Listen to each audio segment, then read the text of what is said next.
Hello, and welcome to day 2 of biohacking gifts. Today is really cool. We are kind of getting into the tech side of things, and I am featuring HypoAir. This is their product. It's called Air Angel. For everybody listening on the podcast, this is a air filter, air purifier, one of the best on the market, in my humble opinion. So if you want to enter the giveaway, it is now live on my Instagram account at biohackingbrittany. The giveaway is up for 7 days. So go ahead and enter. It will be linked in the show notes. It will be linked in the description of this video. If you want to check out the product and use my discount code and buy it anyway, you are more than welcome to do so. But this is my favorite. I use this. You can see it here. I'll just show it on video. I use this actually in my bathrooms. I have one bathroom that is prone to mold. And so this is basically where I use it the most because I'm kind of really concerned about the black mold that grows in my shower. And this really helps. And we get into that in the interview today. We go through the science behind it, go through how it works, and it's really helpful. So if you have a place in your house that's kind of prone to mold, or you have a very high humidity, like depending where you live, these types of air purifiers are actually really helpful for that. So check it out. This is Air Angel by HypoAir, and come back tomorrow for day 3. Okay, welcome to another day of 12 days of biohacking gifts. Today is really cool. We are diving into everything. We're diving into everything clean air, purifying air, and how we can do that at home using a device like Air Angel, which is right here. You can see it from a company called HypoAir. So David, you are from the company. Welcome to the show. Thanks for having me. So I am super curious how your company or the company HypoAir in general got started with this. What was kind of like the kicking off point where you're like, this is an issue that we want to tackle? Sure. Yeah. So I actually work on like the investment side. So we invest in different technologies. So HypoAir is one of those investments, but we have other ones related to water purification, various manufacturing. And about 10, 15 years ago, we invested in the technology behind HypoAir. And we saw, look at all the ways you could apply this to make the world better. And for years, we tried to convince a lot of commercial applications that they needed air quality. And that was a hard thing to tackle because our technology is very relevant to hospitals, to food processing, to refrigerated transportation, to casinos, all this kind of stuff. A lot of those companies don't care about air quality, sadly. And it was very hard to convince them. But over the years, we found that those people that know they have air quality issues and are really looking for performance and solutions, we have unique technologies and we can kind of share that story and provide solutions that help people. But yeah, initially we thought, wow, look at all the huge applications, but it's a little hard to convince some people in these corporations to apply it.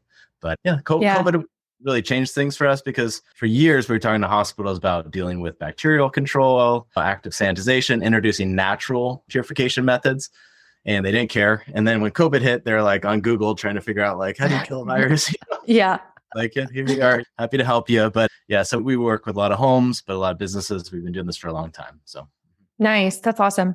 Yeah. I think a lot of people in the health and biohacking space really care about air quality and basically care about quality, I would say, for everything, like even water, just because a lot of people are very aware of the different toxins that are in our air at this point.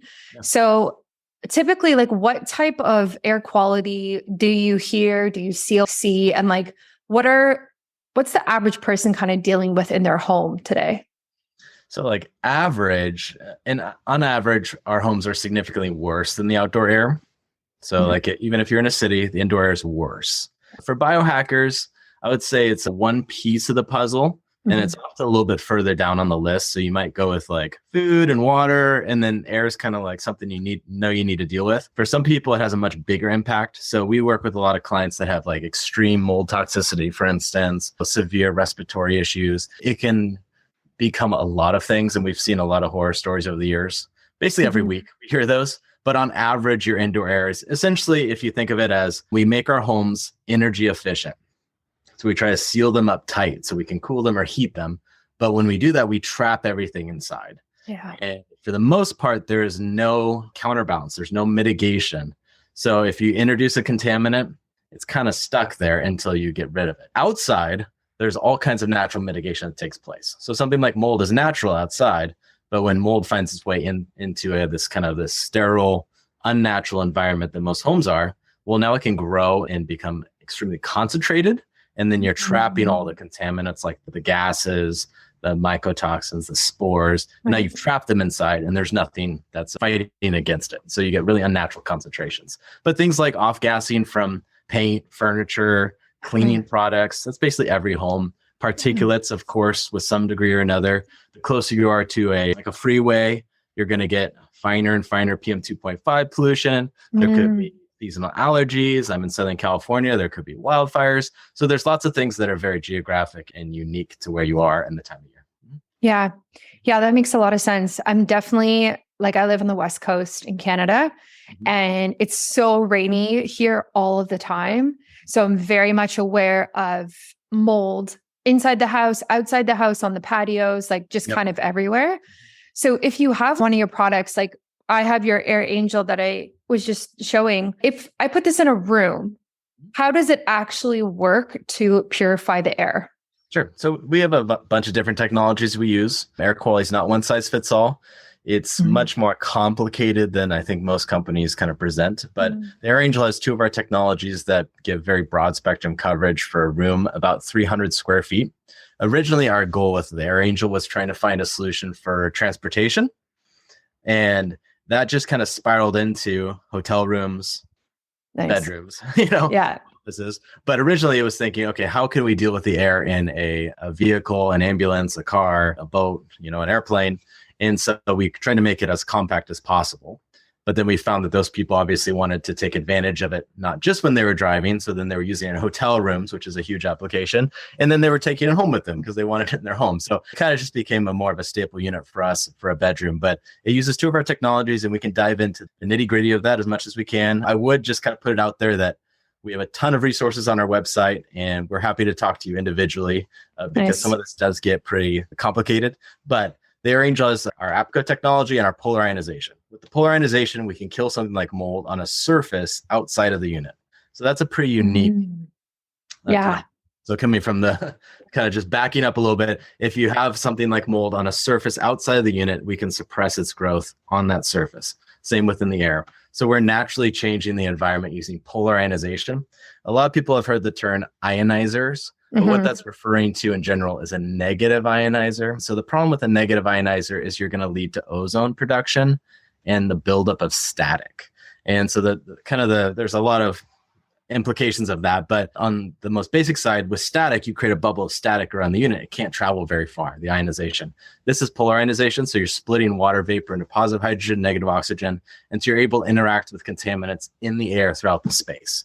We do the same thing with commercial buildings or in a hotel or a home, where we'll install this technology inside the HVAC system. So the vents, so up in the AC system, that's where mold likes to grow. We'll install there, but then you can purify the air throughout the building. So it has basically long range. And then the APCO technology, that's a different technology, but it adds more redundancies, uses hydroxyl radicals, germicidal light, some other aspects. But basically we want to deal with contaminants at the source if possible. And then we want to get the things out of the air that you would be breathing, that would be affecting you. But it's more than just a physical filter that you would buy at Costco or Home Depot. Right. Those act more like a chain link fence. Like it's going to stop the big stuff, but it's not going to affect things like chemicals or biologicals. So you need other tools to deal with those. So that's really interesting. I have the Dyson Air purifier, whatever that's called, and it's like a fan and it's a filter at the same time. But I don't think, like you said, I think it filters out the air, but I don't think it can actually help reduce mold that's already developed or reduce specific chemicals or toxins that are in the air. So it's interesting that you've taken a concept to almost the extreme and how clean can we get the air that's in the average house, And physical filters are always going to have a place. They're like a vacuum for your air. So if you think of a vacuum, it's sucking things out of the carpet. Most air purifiers are a vacuum for your air. So they're providing some quality of suction and some quality of filtration. So they have some success rate. Typically that quality of filter is rated by a third party. And so there's a lot of like fancy marketing terms that they apply to that, but most of that's fluff. So there's a quality of filter, there's the thickness of that filter, and then there's the amount of air you're pushing through it. And so say you've got like dogs with long hair, you have physical hair in the air. You're either going to have to vacuum that up, you're going to trap it, you're going to have to get rid of it. It's not going to disappear. So there's some particulates in your air you just need to get rid of. And so that's where physical filtration, vacuuming can come into play. But then there's everything else, chemicals, biological. Some of those things are too small. So like a human hair is 50 to 100 microns in diameter. You may have heard the term PM 2.5. That's 2.5 microns. But what we're talking about is typically 2.5 or much smaller. So these are very, very tiny. And that means they're more penetrating to our lungs, to our natural defenses, as well as more penetrating to most filters. So we can get through it. Yeah. So I'm just like curious, what are the common symptoms that people have that you've seen who live in a place that has like poor air quality? Is it things like asthma, difficulty to breathe, that type of thing? Is it like rashes? Like how would it really appear for a lot of people? I mean, I would say that I'm glad to see the number of doctors that are becoming more and more specialized in environmental toxins. And really, that's like ultimately a question to take to someone that can help you individually, because we see such a range of symptoms. And ultimately, we're environmental companies. So we want to reduce your exposure, but how those contaminants interact with us can be so individual. So like we'll see a lot of times you could have 5 people in a home. One person is severely ill. The rest seem to be fine. And so that air quality could be, compounding with something else that you have going on in your body, and then you're reacting a certain way. But we see all the symptoms you described. We see bad sleep. We see forgetfulness. We see tingling of the skin. We see like all kinds of crazy stuff as well. It could be something as simple as, you feel sluggish or, just kind of like a brain fog, but it's going to play out so differently with each of us and how our bodies react. Sometimes you're going to have an allergic reaction. Sometimes your body's just being overwhelmed. So you need a space to actually detoxify, but it could be any number of things. And one of the trouble that we have is most of the things in your air that we care about, you can't smell, you can't see, and in some ways you can't interact with until it's basically too late. Like you're never going to see a virus or know if a virus is there. That's like an obvious example, but the same is true of a lot of things like chemicals and even the finer particulates. It could take time for you to have that reaction. Yeah, definitely. The only time I've really seen anything air-wise is when we have fires in BC and the smoke comes down to the lower mainland. And with the Dyson air filter fan that I have, there's an app and it'll show you like Vancouver's air quality right now is really low because of all of this stuff in the air, and you can actually see it. Sure. But that is like very specific, like smoke from a fire. Whereas like larger stuff or the clustered things, like you can't even see chemicals associated with that fire. Yeah. One of the, as far as air quality data, I like Breezometer. It's like a free software online. And basically they use satellite data, traffic, like a lot of basically overlaid metrics to estimate it, versus a lot of the air quality maps that you see have a single weather station that pulls in the air quality, and then it gives you a broad number for the city. And that's just not realistic, because if your home is next to the wildfire, it's significantly worse. Or if your home is next to the freeway, it's significantly worse. So there's a lot of factors that you can't see in some of that data. And Breezometer seems pretty good. But a lot of air quality sensors have a long way to go before they're accurate and affordable. And we've rented multi-$1,000 commercial meters that can't pick up anything in a casino during like a Friday night. And that's because they're looking for like basically one chemical that's not present, and then using that absence to guesstimate what else is there, but they're missing really there. So we have a long ways to go with air quality sensors and data. A lot of times particulate sensors, so things that are looking for physical matter, are pretty good and pretty affordable. Our favorite air quality sensor is a humidity sensor. So when you're checking for humidity, you can really check for mold. So if you have pockets of humidity, you have mold, most likely. It's going to affect a lot of other air quality, but you can get a humidity sensor for $5. Yeah. Whereas I have commercial clients, they've spent $15,000 on one room. And aerospace company, they know what they're doing, and they can't even find what they're looking for. So does get pretty complicated, but humidity is one of the easiest, basically, data points to look for in your home, look for air quality issues. Yeah, that's a great idea. Like I have a humidity sense. What would you say, and I should probably write this down, but if I were to place that in my bathroom, let's say, which is like the most prone to mold, at least in my apartment anyway, what would you say the numbers should be if there is a lower chance of mold developing in that bathroom? Most people like between 40 and 60. Okay. Anything above 55, especially above 60, you're going to start to have mold. Okay. And one of the things that has helped me in the past is when I first got into air quality, I thought of it more like water, where if you put a color drop in a glass of water, it kind of spreads throughout the glass of water, like you do with your kids. But with air quality, it's more like clouds. So you could have a bad humidity issue in your bathroom, on your bedroom. So sometimes you got to see what the air quality issues are in a specific part of your home to really better understand, because it's not evenly distributed. Right. No.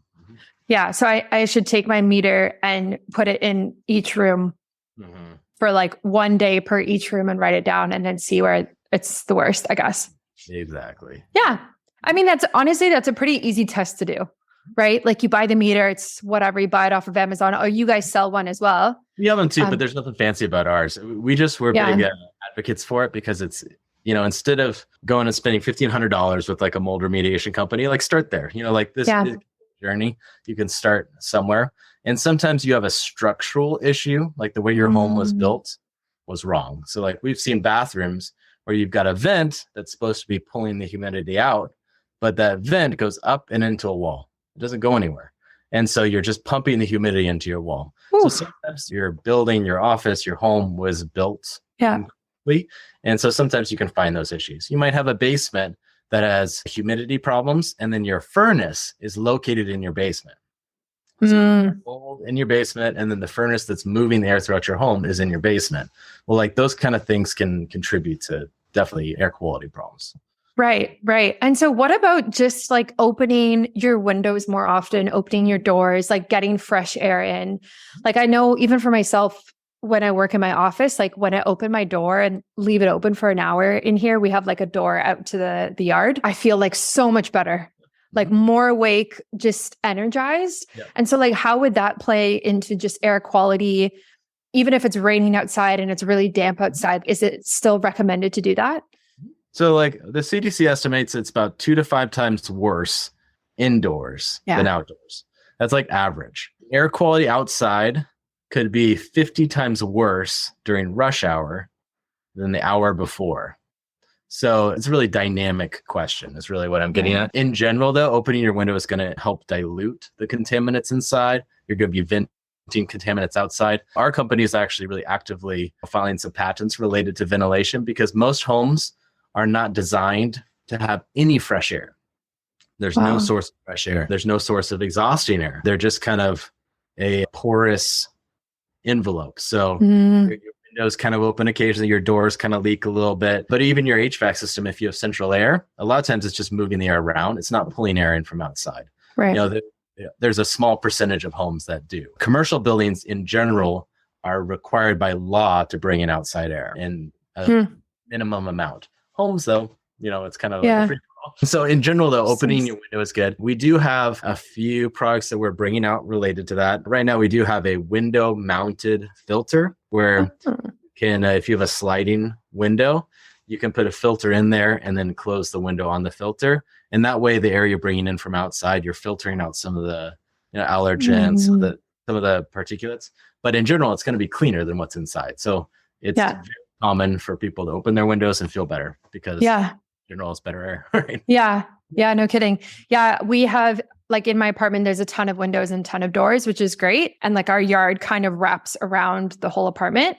But the only rooms that don't have windows or doors to outside are the 2 bathrooms. And those are like the one bathroom that I have is the only place that I found that has mold in our entire apartment. Yeah. And I wonder if there was a window into that bathroom that I could have opened every single day, if that mold would have even occurred in the first place. Just to have like fresh air coming in there every day would have been great. Yeah. So I have, obviously, like I said, like I have your Air Angel right now. And something I always think about whenever I turn it on is trying to figure out where I should place it in my apartment. So what would you recommend for that? Should I do the room test in terms of humidity and then find the worst room and put it in there? Or like, what would you recommend? The easiest answer is start with your bedroom. Okay.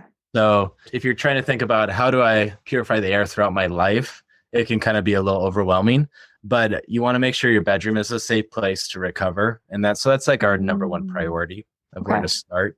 But from there, it's going to get probably more individualized. Like you and I would have a conversation to figure out how big your home is, where there potentially, do you have any history with air quality problems, and what would we prioritize? The kitchen is another source of the heavy contaminants in general, but there's a lot that would go into that answer. But in general, we'd say start with the bedroom and then go from there. We do have technology that can do an entire home just from converting your AC system into an air purifier. But otherwise, you're going to need 1 unit per room. So either you need to have a central system or 1 unit per room that you're going to spend time in. And then we have some clients where you might use the unit in your bedroom while you sleep and then take it with you to the office. And then maybe occasionally you put it in that bathroom. So there's ways to kind of maximize the coverage, but these are kind of separate spaces. So like you described, you know, you've got windows in parts of your home and it feels really good. And then in the same home, you've got rooms that don't feel good. And so, you know, the air is connected and there's some mixing. They are kind of separate spaces. So. Yeah. No, that's a really good idea. Right now, I was leaving it in the bathroom that is prone to mold, but I also like the idea of putting it in the bedroom when you sleep, because obviously recovery is super important. So why not make the air cleaner so there's less toxins for you to detox while you're sleeping when you're in there? But then I also think like I spend so much time in this office that it would be great to just have 2 units and like nighttime it's there, daytime it's here, I think would be like optimal. Yeah. So you can move it around, you can maximize it. In general, our philosophy is let's have 24/7 natural mitigation because you're 24/7, you're going to have new contaminants. So there's always going to be something new that's coming into the space. We want to be naturally mitigating it all the time. But there's a lot of applications where like if you're traveling to a hotel, you're stepping into a room that could be very dirty. And then you got to leave the unit in there, maybe go out to dinner, give it some chance to work. And now the air is, you know, hopefully significantly cleaner and sanitized. And so there's lots of applications where you can introduce it for a few hours a day, you know, move it around and then maximize the benefits that way. Yeah. I just think it's super important in general to like reduce our toxic load. As you know, like toxins are just everywhere. Chemicals are everywhere at this point, not just in our air and water, but in our food, in our clothes, like in everything that we touch. And so it's almost overwhelming actually, when you think about how much exposure we have on a daily basis. And then you're like, okay, what do I do to support detoxing all of that? And that just seems like a massive like job in itself, you know? Yeah, and it can be overwhelming. And I talk to a lot of people basically every week that are overwhelmed, but we see a lot of success with practical mitigation. And, you know, we often joke, you don't have to burn your house down because a lot of people kind of feel like it's a lost cause. But, you know, you're always going to have air quality challenges, but there are ways that you can really take care of those and give your body a space to detoxify. So yeah, I love that. Well, thank you so much for coming on today. I'm super excited that someone is going to win one of these and get cleaner air in their home. And if anyone wants to connect with you or buy one themselves, how can they do that? So HypoAir.com, you know, is our site. There's 150 articles on there. We have lots of products that we didn't talk about. And, you know, I'd encourage you just to go to like the contact us page if you have any questions, and we can either answer your questions by email or we can schedule a call for one of us to jump on with you and answer your specific questions. Because I know there's a lot of information out there. It gets pretty confusing. You know, you saw this thing on TV. How does it compare? You know, whatever the questions are. We're happy to try to answer those and give you specific product recommendations, because that's really what we believe in is, you know, specific products. Yeah, I love that. That's awesome that you guys are willing to just like hop on calls with people and break it down. Because like you said, it can be overwhelming. And sometimes people just need to talk it out. For sure. Yeah. Awesome. Well, thank you so much.